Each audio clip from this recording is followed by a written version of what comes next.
ગઈકાલે સાંજે 6 વાગે હું મારી ઓફિસના ટેબલ પર બેઠો બેઠો કોમ્પ્યુટરમાં છેલ્લો રિપોર્ટ ફાઇલ કરી રહ્યો હતો. ત્યાં જ મારા મેનેજર આવીને એક જાડી ફાઇલ ટેબલ પર પછાડી અને તેણે કહ્યું, આ ફાઇલનું કામ આજે રાત્રે સુધીમાં પૂરું થવું જોઈએ. મેં તેને કહ્યું, સાહેબ 6 વાગી ગયા છે અને ઘરે જવાનું મોડું થાય છે. તેણે સીધું જ સંભળાવ્યું, નોકરી કરવી હોય તો બેસવું પડશે, નહીં તો કાલેથી આવતા નહીં. એ જ સમયે મારા મનમાં એક વિચાર આવ્યો, માત્ર 15,000 રૂપિયા માટે હું મારી જિંદગીને આઝાદી કોઈ બીજાને વેચી રહ્યો છું. અને ત્યારે જ મેં નક્કી કર્યું કે હવે મારે પોતાનો વેપાર કરવો છે.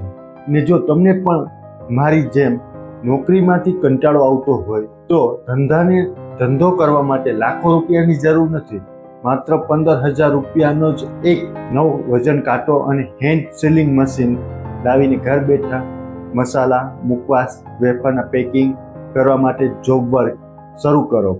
બજારના મોટા વેપારીઓ તમને કાચો માલ આપશે અને ત્યારે જ માત્ર પેકિંગ કરીને તમારી મજૂરી લેવાની છે. ધીરુભાઈ અંબાણી પણ કહેતા કે મોટા સપના જોવા માટે મૂડી નહીં, માત્ર હિંમત જ જોઈએ. બસ આજે જ શરૂઆત કરો.